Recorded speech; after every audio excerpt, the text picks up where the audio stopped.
Everyone, good afternoon for those in other time zones. My name is Anna Falth. I'm at UN Women in New York, and we are very excited with this first webinar, a collaborative effort under our program We Empower. Today's webinar is about G7 success stories under EU-Canada Comprehensive Economic and Trade Agreement. We will start off, I see that there are still people joining the webinar, so we will start off with a few polling questions to know who you are, who have joined us, and they will be able for the presenters to respond to specific questions that you may have. I see there is a typo here, but I'm going to launch the first question. So if you could please indicate if you're a woman, man, or other. Sorry for the typo.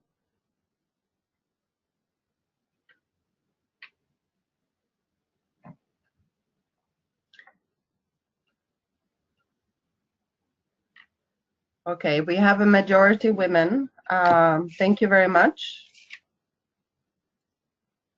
94% women and 6% men. Thank you. I will go into the next question. And we'd like to know where are you from? Are you from academia, university? Are you with the government? Are you in business, the private sector? Are you with the media or civil society?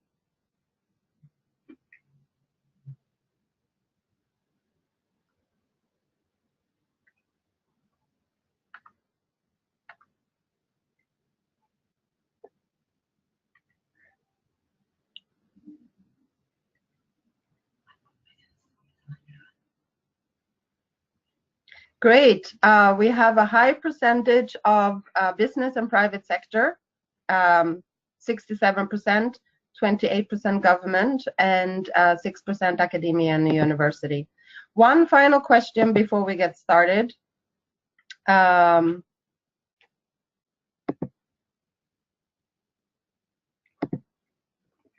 informed are you with CETA and its implementation? Are you informed? You feel informed? Somehow informed or not informed at all, and that's why you joined this webinar today.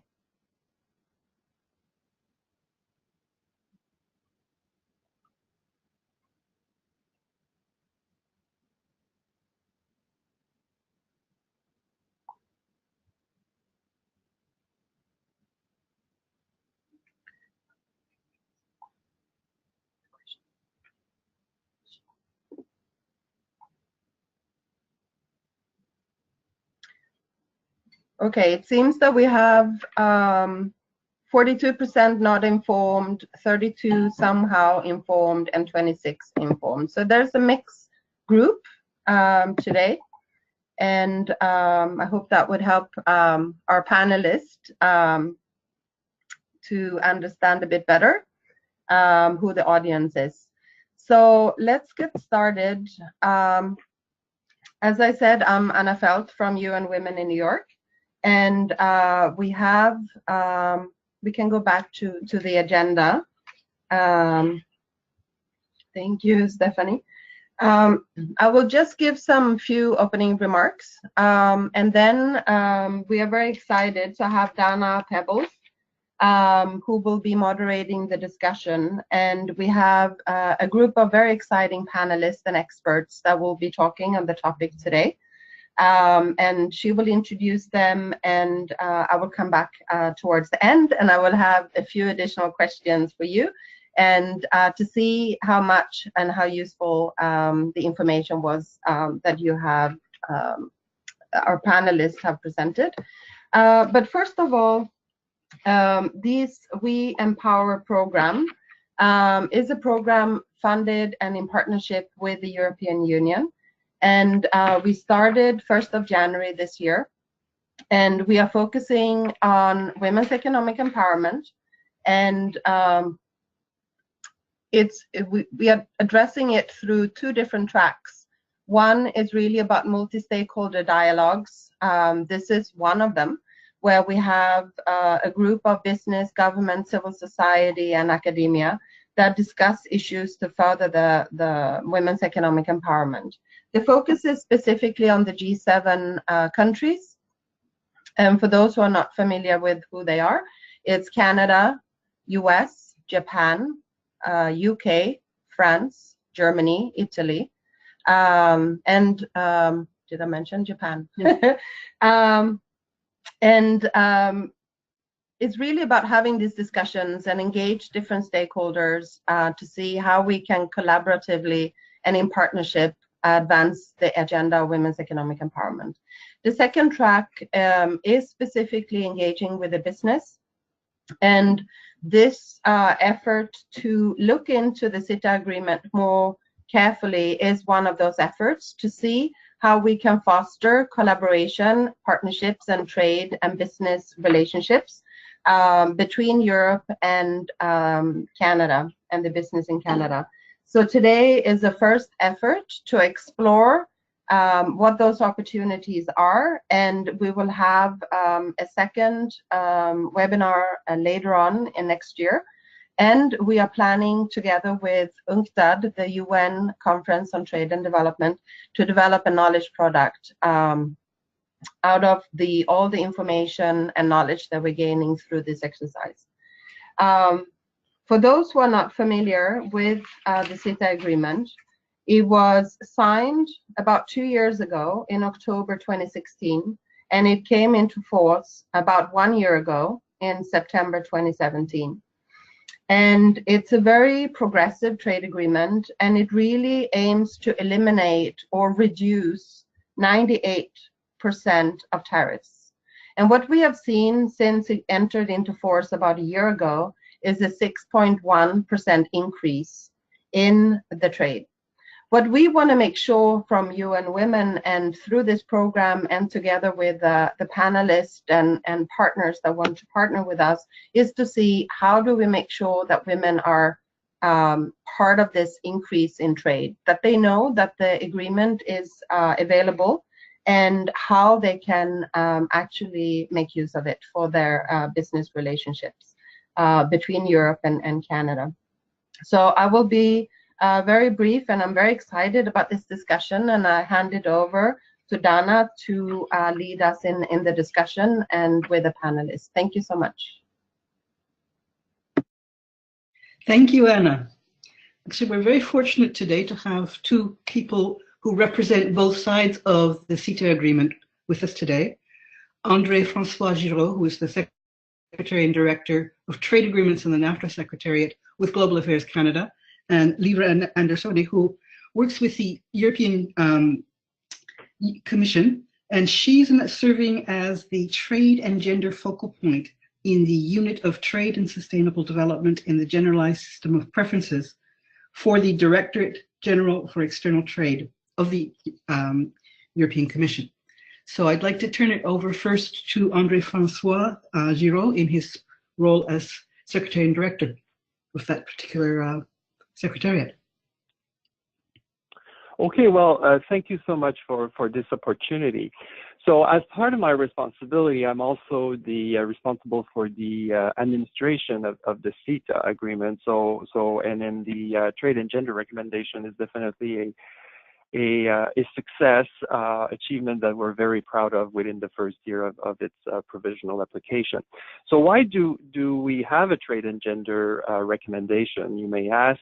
Is speaking from Canada, but Canada and the EU have very similar approach to trade, but from a Canadian perspective, we're very aware that we need to diversify the people who are taking advantage of those trade agreements. There's a perception that there are lots of barriers, and they are in some cases real intangible barriers. But as Canada's as part of our international trade diversification strategy, which is also about diversification of those who are taking advantage of those agreements, we have this inclusive approach to trade. And basically, it is to make sure that the benefits and opportunities of trade agreements, CETA in this case, are widely shared among all population.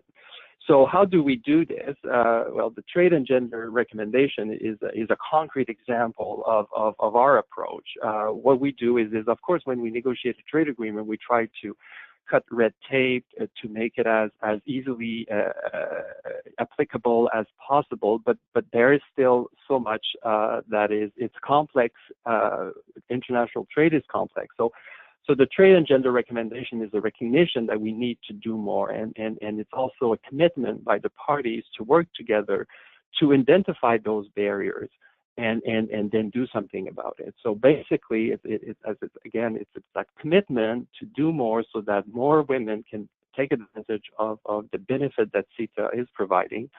And how we do that by sharing best practices, by getting wiser, by developing better data, and then drawing the conclusion and the implication of those data. So I think I'll stop here because I know you wanted me to be brief, but I'm available to answer any questions later in the webinar. Thank you. Thank you. Liva, do you have anything you would like to add to that from where you sit? Yes, thank you, Dana, and thank you very much for organizing this webinar. We very much look forward to the discussion, so I'll try to be brief. Like Canada, EU is also very much committed to gender equality, and EU's trade policy already contributes to this goal through some of its instruments, such as sustainability impact assessments, where we look what are the implications of trade agreements that we negotiate. We also have generalized system of preferences plus system, which requires beneficiaries to ratify and effectively implement a number of international conventions, also those related to gender equality, such as Convention on Elimination of All Forms of Discrimination against Women. And through our trade agreements, and so far we've done so notably through our trade and sustainable development chapters, where we have provisions on non-discrimination in employment. However, we realize that we need to do more, and this is why we have partnered with Canada and agreed on this recommendation. And like Canada, EU also have an inclusive trade policy. We called it our Trade for All agenda. And this recommendation very much fits in that and recognizes that it's very important that trade policies are more inclusive and that benefits of trade liberalization reach everyone. So this is the main objective.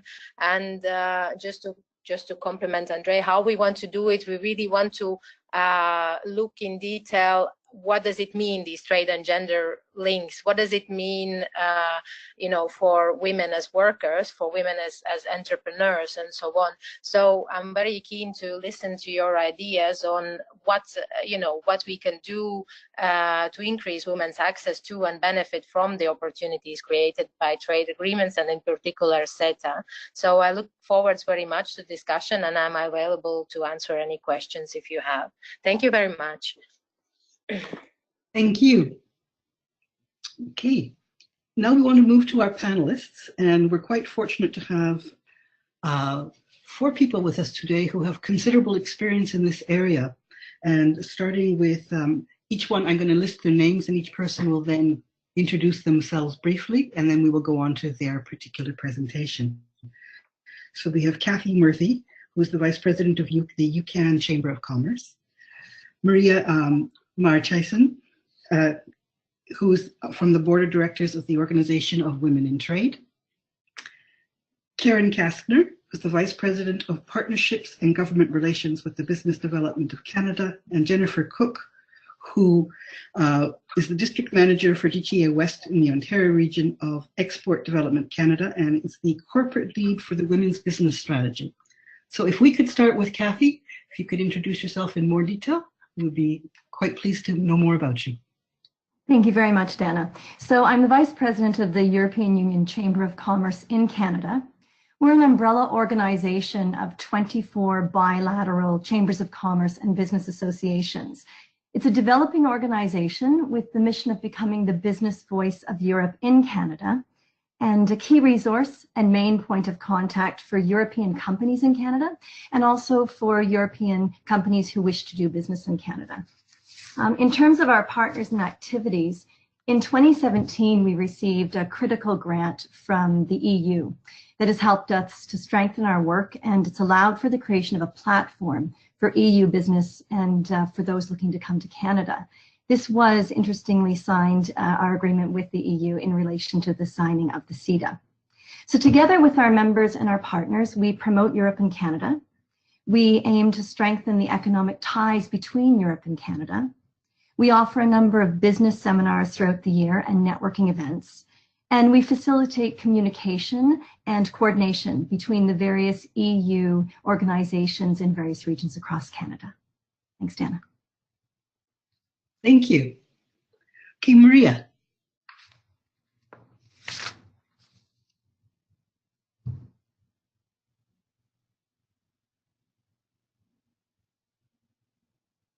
Maria, we can't hear you. I think your mic is still muted. I apologize. Is this good now? Can you hear me now? Yes, yes, we can. Wonderful. Thank you. Good morning, everyone, and good afternoon to those in other parts of the world. My name is Maria Marcheshin, and I serve on the board of directors for the Organization of Women in International Trade, the Toronto chapter. I have been with them for the last 5 years as the Vice President of Finance. And in my other role, I work as an analyst for the G7 and G20 research groups at the University of Toronto at the Monk School of Global Affairs. My specialization there is international trade, and in particular the region of the EU. I have had the honor before to work for the European Parliament in the Inter-Secretariat Committee, as well as for the European Union Centre of Excellence at York University. So I've had a bit of a personal experience around CETA. But I will tell you a little bit more about the Organization of Women in International Trade, or OWIT. So we are a professional international organization with close to 2,000 members around the world. We have 22 chapters in North America, Latin America, Europe, Africa, and so soon we'll have a chapter in Asia, I believe Singapore. Our mandate is to support the advancement of women in international trade and business by providing educational and networking opportunities. Now, our members range from a wide areas of trade. They are both women entrepreneurs, but also women who work in the area of trade, such as in trade finance, trade lawyers, trade advisors, customs officers. So a really wide range of women in trade.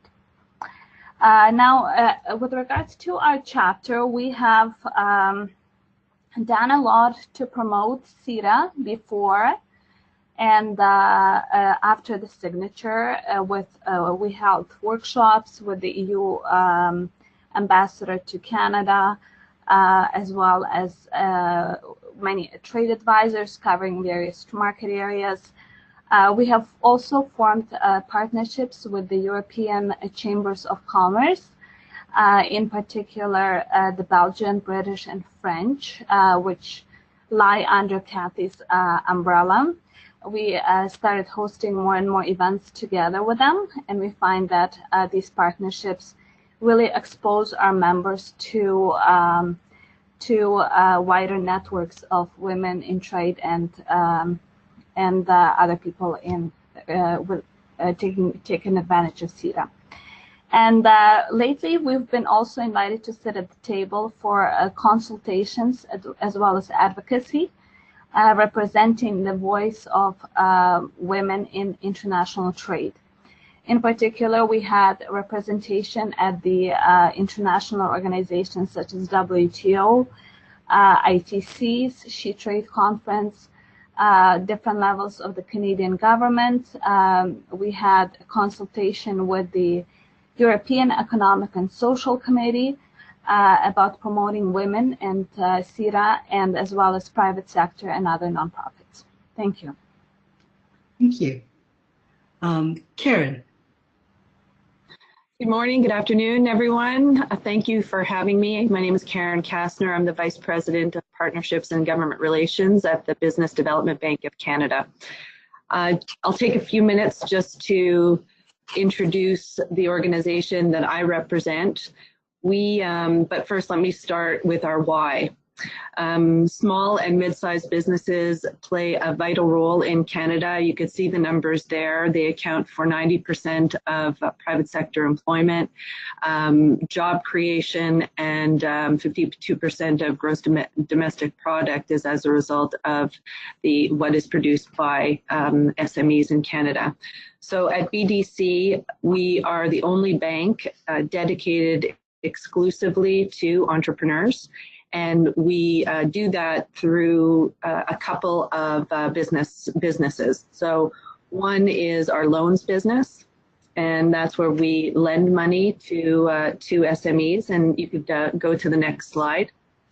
The second line of business is our investment business, where we invest in mainly technology companies. And then the third line of business is advisory services. So that's all the things that we do that are kind of non-financial to support businesses to grow. On the next slide, you can see where we are in Canada. So we have 56,000 clients, and we serve them through 123 business centers, and we have 2,200 employees. So we're really are pan-Canadian. We're at the very early stages of company development through tech accelerators and through the growth stages where we work with partners. So we try to be where entrepreneurs need us to be. This slide just gives you, it's a little hard to read, but it just gives you a sense of all the industries that we support. So our 56,000 clients are distributed across, no, you were on the right slide, are distributed across these, no, the one before that, are distributed across these industries. So we have a large manufacturing segment of our portfolio, but equally present in other sectors of services, tourism, etc. And then to give you a sense as well of the segments of entrepreneurs that we're serving, you could go to the next slide.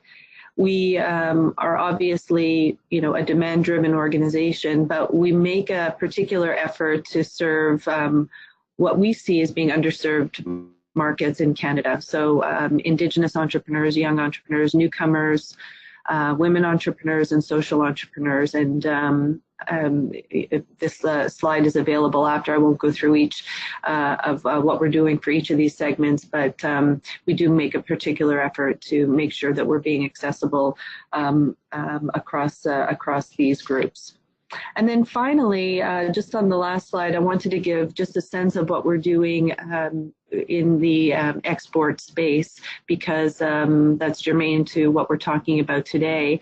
Our services are mainly in the export readiness space, and our colleagues at EDC and Global Affairs are obviously very involved in kind of later stage. But this gives you a sense of what at BDC we are offering to our clients. So what we find is that in the advisory services space, there's a need in the kind of the analysis and planning or preparation phase. So you can see what we offer there. Then in the financing space, we have a couple of different products to help clients expand online. There's a lot of content, and of course, as I mentioned, working in close partnership with our colleagues at EDC and Global Affairs and the Trade Commissioner Service to make sure that there's as seamless as an experience as possible for Canadian companies wanting to export or go abroad. So I'll end there and pass on the baton. Okay, and we're passing it to Jennifer Cooke. Excellent. Thank you, Dana. Good morning and good afternoon, everyone. As was mentioned, my name is Jennifer Cooke, and I'm EDC's newly named corporate lead for the Women's Entrepreneur Strategy here at EDC. I'm delighted to be part of the conversation today about supporting Canadian companies, and particularly women entrepreneurs, in entering new markets. So, knowing the many rewards that companies achieve through international trade and supply chains, which include diversification, increased revenue, longer-term business sustainability, at EDC we want to ensure that and encourage SMEs and entrepreneurs to think globally from the get-go and to build a natural trade culture here in Canada. So as such, as Canada's export credit agency, EDC is here to help those exporters capitalize on the diversity of our free trade agreements like CETA, and to make Canadian businesses aware of the benefits flowing from these agreements. Moreover, our purpose is to help companies navigate the path to global markets and supply chains, whether that's to Europe or anywhere around the world. With offices across Canada, we serve companies locally, and we leverage our offices in over 20 markets internationally to help identify opportunities and create connections for Canadian companies. So to do this, we provide multiple services to Canadian companies, as you can see on this slide. But I do want to mention that we serve really both the large and the very small companies. Sometimes it may seem like EDC is more for the larger corporates of Canada, but at the end of the day, over 80% of the clients that we serve today would be small and medium-sized companies. Similarly, we also serve companies that export goods, but also those that are providing services. So it's not just for goods exporters. We work equally with services, and more as Canadian companies are entering into services businesses. So what we do generally is to help exporters deal with the risks, access financing, and connect to international buyers. More specifically, we work with the Canadian banks and financial institutions to help companies get access to working capital, the working capital that they need to fund their growth, as well as we provide insurance to make sure that they get paid on their international contracts. But in addition to our working capital and risk mitigation services, we also want to help promote the success of exporters through providing expert advice, knowledge and information, training sessions, and trade tools, as well as I've mentioned a couple times now, connections with foreign buyers. Finally, before I close off, I just wanted to emphasize that more than ever today, EDC also recognizes the important value of nurturing and opening more opportunities for women entrepreneurs, and we're investing several resources in that regard. We're continuing to look for more Canadian companies that either have already taken the leap to exporting, but even those that are just at the earlier stages and looking to start on their export journey. So we might get into that a little bit more deeply, but thank you for having us here today. Along with the federal government and our partners, EDC is putting programs in place to encourage women to take on international opportunities, and the CETA trade agreement has definitely set the table for some significant growth for all Canadian companies. Thank you. Thank you. Now we're going to start with the actual, apart from sharing the backgrounds of the kinds of services and experience our different panelists have, we've also asked them to address a number of different questions. We're not asking them to address all of the questions, each panelist, but they've looked over the questions and each person has said, okay, I'd like to really focus on this. So we're going to start with Kathy Murphy, who has said that she's interested in presenting a bit of her experience around what are some of the success stories that have happened so far with European businesswomen in Canada. Thank you, Dan. So I have 3 brief case studies to share with you. All of these women are doing business here in Canada. The first is from Sweden. Catherine Löfberg is the chairperson of the board at Löfberg Coffee, and they've been importing to Canada for a number of years. However, the promise of CETA did encourage Catherine and her team to move from exporting and distributing to Canada to actually opening a subsidiary here. So the company is now working out of Canada, and they've cited a couple of complexities under the CETA. Catherine has talked about the wording of the CETA as a barrier to doing business, and she's also noted a major challenge in terms of Canada's nutrition labels. Just because of time, I won't get into that, but I did want to highlight those two. One of the reasons I wanted to share Catherine's story with you is that taking responsibility for people and the environment is at the core of her mission. And this extends over the entire value chain with a real interest in long-term responsibility. And Catherine has a number of female entrepreneurs from around the world who are contributing coffee to the Lifberg enterprise. So that's the first story. The second case study comes from France. And Chef Nadège Nourian is an entrepreneur who has moved from France to Canada and is now doing business in Toronto. She's the owner and executive chef of Nadège Patisserie, which opened in Toronto in 2009. In terms of imports, she spoke to me yesterday. She's not directly impacted by the CETA, but she's very, very aware of it and very aware of some of its potential challenges and opportunities. She was hoping to perhaps bring over people under the labor mobility program, but for those of you who are familiar with the CETA, you'll notice that it mostly and understandably speaks to those operating at a more senior level in their careers, and Chef is interested in bringing over just young graduates. So currently she's working with the International Youth Mobility Program. One of the reasons I wanted to highlight Chef's story is because she sees Canada as a world leader in supporting female entrepreneurs. She feels that she could not have had the career she's having in her particular sector in France, and that Canada provided more opportunities. And she cites the current federal administration, as well as the fact that women entrepreneurs in Canada really support each other as key factors in eliminating barriers to success. The third case study comes from Ireland. So there are several female entrepreneurs and female-founded retail companies who are doing business here in Canada from Ireland. And from the period of January to September 2018, the exports of clothing and accessories in particular from Ireland to Canada increased 71%, and that's on the same time period in 2017. And the women I spoke to, they indicated that CETA was very much to thank for this. So I'd like to introduce you to Sinead Clark, who's the owner-operator of the Irish Design House in Toronto.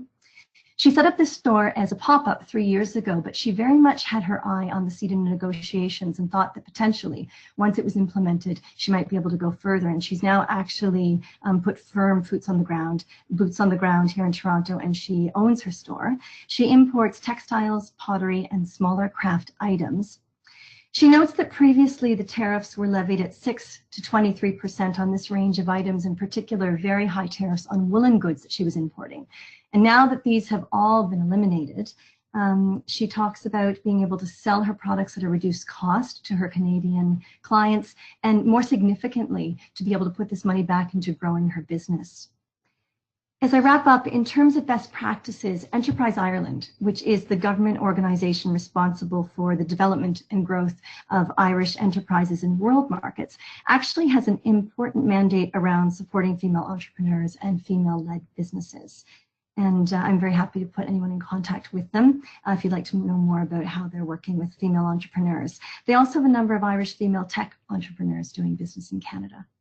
And just as I wrap up, UCAN recently hosted a panel on women in female entrepreneurs from Europe doing business in Canada. We called it Women Mean Business, and we featured 3 women. And they all talked about women pulling each other up.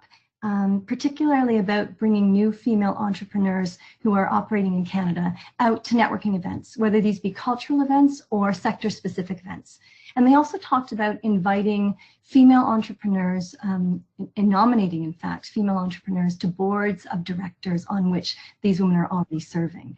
And it just to close, it actually ties us back to what Chef Nadège suggests, that women really need to support each other, women in Canada, women in Europe, and through the CETA. So I hope those insights are useful to you. Thank you. Okay, Maria has indicated she'd like to talk about some of the challenges that are gender-specific challenges that women face in international trade, and what kinds of supports governments in particular can do to help. Thank you. The Canadian and the government and the EU have actually done quite a bit to promote CETA, and it's through information on the websites. There are a lot of seminars, there are a lot of workshops, there are trade missions. However, we found that unlike the Canada-Chile FTA, which was signed recently, CETA does not have a gender chapter. However, there is really definitely a willingness on behalf of both the Canadian government and the EU to promote and encourage women's participation in trade, and especially to take advantages of CETA. So what are actually the challenges that women, that our members have indicated to us? So the first thing that I would like to provide is a statistic that only 11% of women-owned businesses are engaged in international trade. 11%, that's not a lot. And so when we ask them why exactly is that? Why don't they export or import or take on these new markets? And what we heard is the first and foremost, the lack of trade finance. Women's businesses often do not fit in the criteria to get the market access grants and loans. There is also the absence of role models for them, and the absence of networks. Because there are not a lot of women in trade, they obviously don't have a lot of women to reach out to. The women have also said that a lot of women have service businesses. So they find that it's harder to export, and it's also harder to get funding for them. As women, we also have, they have also stated that there is a lack of time. Women in general take on much more family responsibilities, and maybe they might not have just naturally the type of time that is needed for to go globally. As well, the European market, this is more of a general challenge, is actually quite diverse, and it's quite comprising of many different markets with different demands and different customers. And so they find that it's very difficult to choose where to start, what country to go into. And that's why we actually had a seminar on that as well at OWIT Toronto, where we had a trade advisor come in, and he actually addressed almost country by country where would the demand might be for certain product lines, as well as if you are looking either to export or import. Now, what can the governments do? There is a lot that the governments can do still. First of all, on the higher level, I think it's important to start collecting gender disintegrated trade data that would indicate actually how many women are trading with the EU, and how many are trying to do so as well if there is a demand. As well as improving representation of women's organizations and gender equality experts in different consultations while negotiating trade agreements, as well as making the decisions on trade. We also believe that, of course, it's important. We find that our members said that for them, it's much easier to get maybe like a shorter version of almost like a Coles Notes version about CETA, because a lot of them are very busy to sift through the FTAs to find potential opportunities. So if something like that is possible, also maybe trade missions, which are targeted towards women. I know for our chapter is actually doing a businesswoman trade mission to Mexico in February. So we believe that that would be actually quite useful for our members, but for women in particular. Introduction to potential partners and clients. Of course, funding. Grants that are funding programs that are targeted towards women entrepreneurs looking to trade with Europe.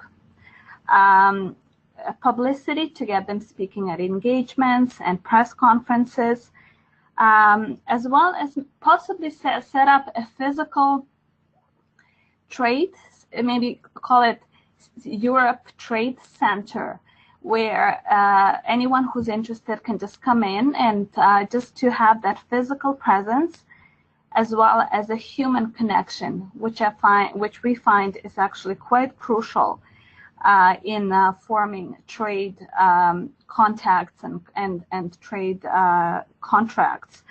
And it would also and just to have a full-time staff there to answer questions, and especially to encourage women who need maybe a little bit more encouragement than usual, because they tend to be a little bit more risk averse.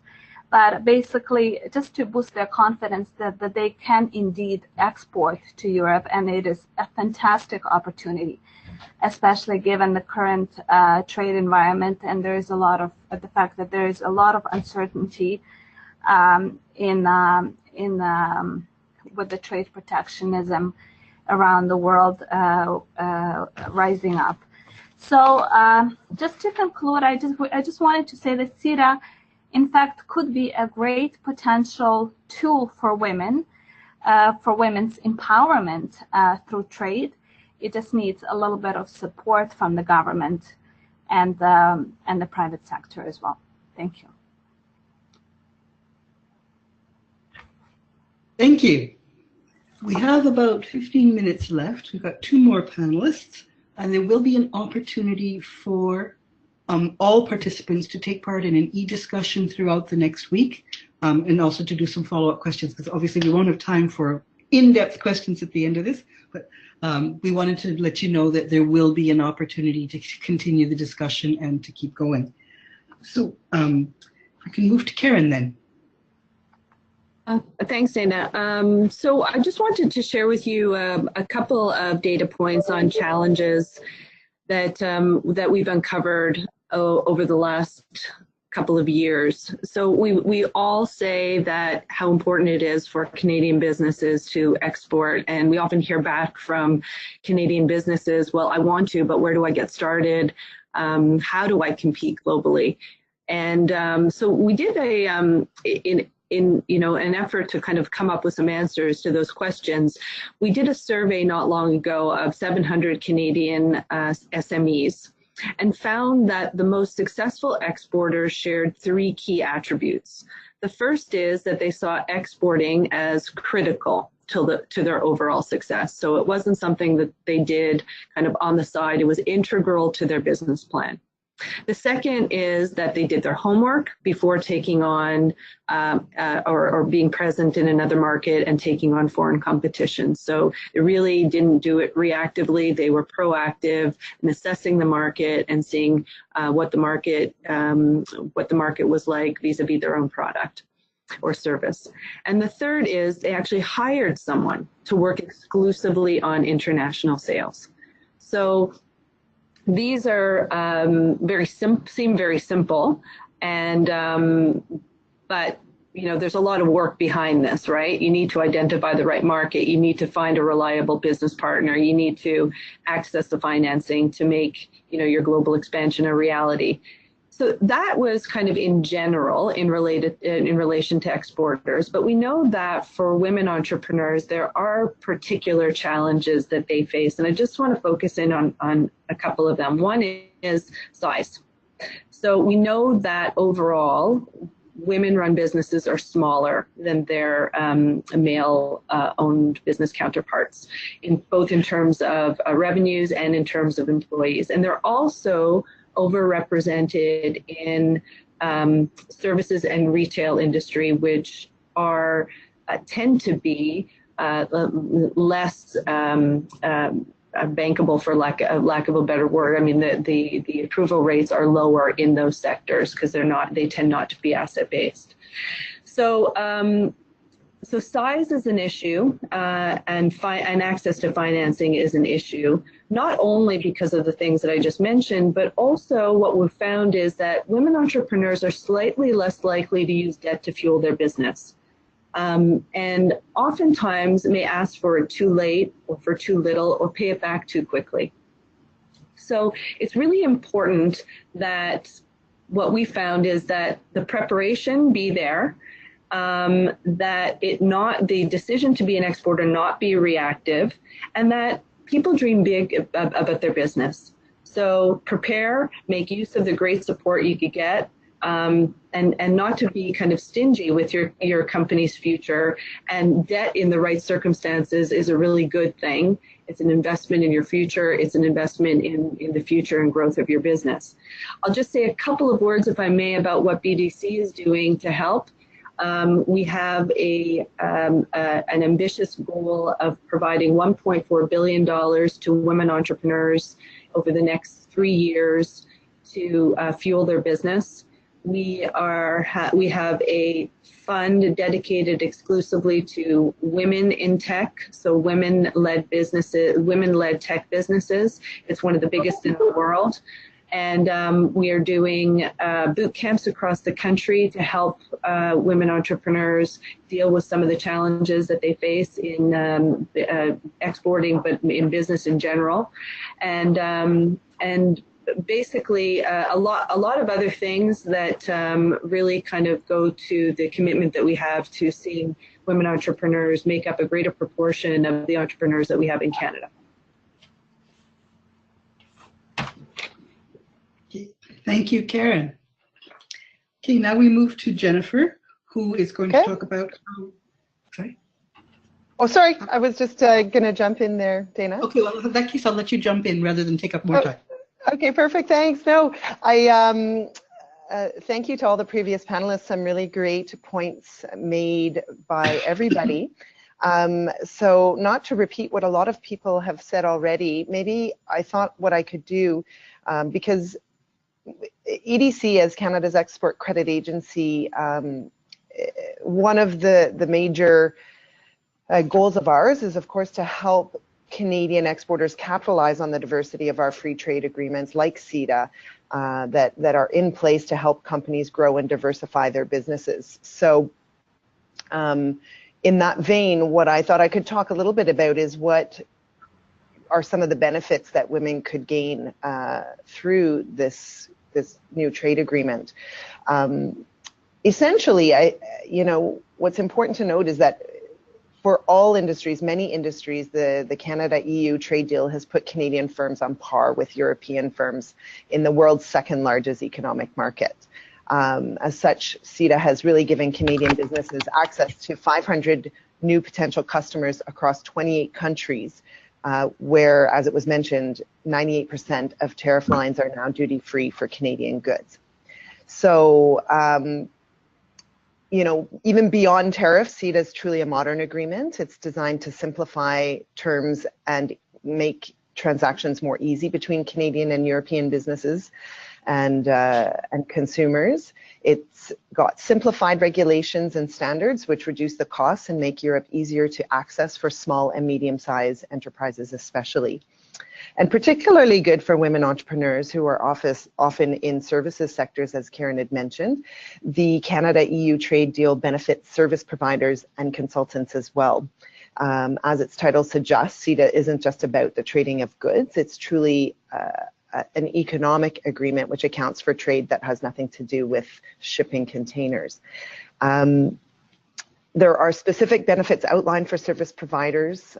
Canadian companies, for example, don't have to maintain an EU office to provide services there. CETA also removes barriers to Canadian consulting firms that are looking to bid on government contracts in Europe. The agreement allows Canadian companies to bid on EU government procurement contracts at all levels, whether municipal all the way to national, on par with local firms, which is, itself a multi-trillion-dollar market. So overall, CETA really offers opportunity for Canadian companies and women entrepreneurs to grow and diversify their businesses. You know, I will mention that Canadian businesses that perhaps already sell in the US have the advantage of understanding how international sales can lead to more rapid and greater growth for their business. And this new trade deal with Europe can offer an unprecedented opportunity to continue to diversify and grow with new customers and clients. As was mentioned by Karen as well, going into new markets is a long-term play. It does definitely require effective strategy and planning before doing that. And EDC definitely wants to be here to help those Canadian SMEs do that. As part of our 3-year strategy to help women entrepreneurs, we really wanted to look at how we can support in 3 major buckets of challenges that have been identified by women in international trade. So to add to what the other panelists have said, you know, where we're looking to have impact is really with respect to increasing knowledge and skills for women entrepreneurs that, you know, will help them have more confidence to leverage exporting for growth. So helping them understand what are the risks they need to look at addressing in foreign markets, what are business cultures like in foreign markets, and where are markets open to their products and services. Helping them understand some of the complexity of regulations and compliance, as well as what the competitive nature is in various markets for their offerings. The second bucket would be with respect to connections. Women, as has been mentioned, often lack the appropriate networks. So, you know, providing introductions to potential customers or partners to go into new markets and really encourage business networks that have the right technical expertise and where they can find informal advisors to help them with respect to trade expertise. And finally is awareness and access to financing and growth capital. You know, just making sure that they know what's available and out there.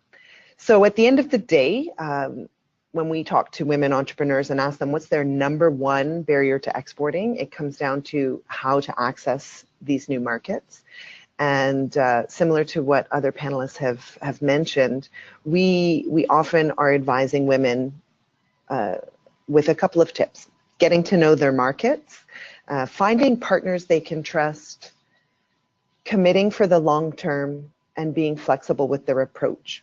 But most importantly is really to not do it alone. And I think we've all mentioned that here today.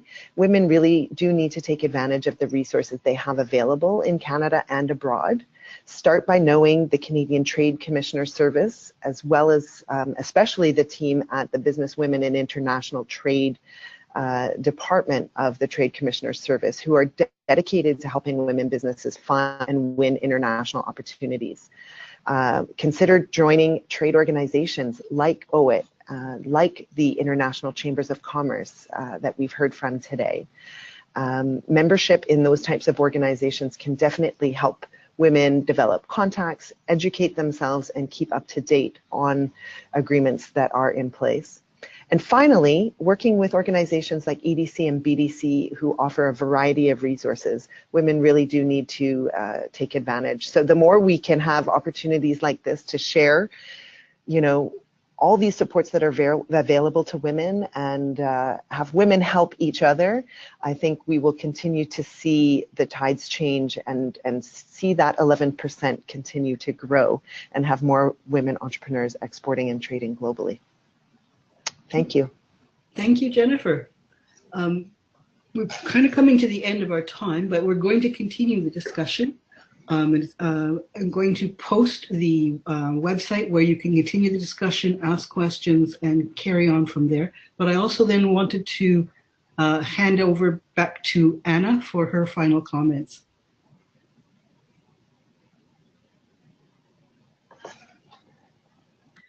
Thank you very much. And I'm going also to come with my questions, the poll questions. So thank you so much, everyone. Thank you, Dana, for moderating the discussion. Thank you also to the EU for allowing us to have this program and exploring these issues more in depth. I would like to thank all of the panelists. You have done an amazing job in explaining what support is available to women entrepreneurs. What are the things to think about? What are some good practices? And we really hope that we can work with all of you in bringing this together in some kind of fact sheets that we can share also through our program. I would also like to thank Stephanie, our coordinator for our program in Canada, and Diana and Carla and Maral and everybody in the team that has been here to support the organization of this webinar. I'm sorry, I'm multitasking, and I'm going to launch one question for all the participants.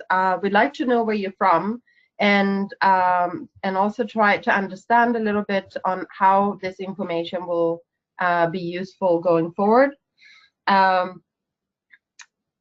I think we have covered in our discussion a range of issues. We also heard the specific case studies from Sweden, France, and Ireland, and we hope to also capture those in our knowledge products going forward. We talked about the e-discussion that will follow. We have our platform empowerwomen.org, which was initially in partnership and developed in partnership with the Global Affairs Canada. So this is a great opportunity to continue our discussion. We will announce to all of you that have participated the exact link on where the discussion will be held. We'll also be able to share the recording from this webinar. Great to hear. We have 54% Canadians or people based in Canada. We have 24% of the participants from other G7 countries, Germany, France, Italy, UK, and we have 16% from other EU countries outside the G7 and 4% from the US. So thank you so much for that. We'd also like to learn a little bit about how satisfied you were with the webinar broadly, and I will have one more question to you, or two more questions actually. So we are going through this quickly. I'm very happy to see that there's a very satisfied is the majority, and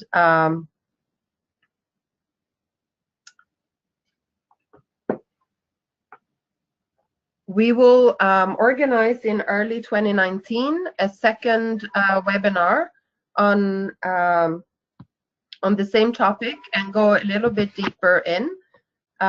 So I hope that you will be able to join us then as well. I'm going to run through quickly the other questions. How informed are you with the CETA now after the presentation? Are you more informed, somehow informed, or not informed at all?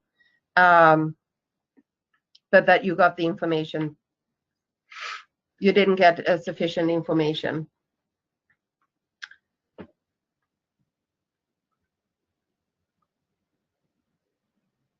So while we're collecting the responses, I'm preparing for the final question. And I'm happy to inform all of the panelists and our moderator that 58% are now more informed, and 38% are somehow more informed, which is great because we'll continue the conversations. We can't cover in 1 hour all of the issues related to this CETA agreement. And we'd also like to know whether you are interested in receiving more information about our program, including the link to the e-discussion and the recording of this webinar.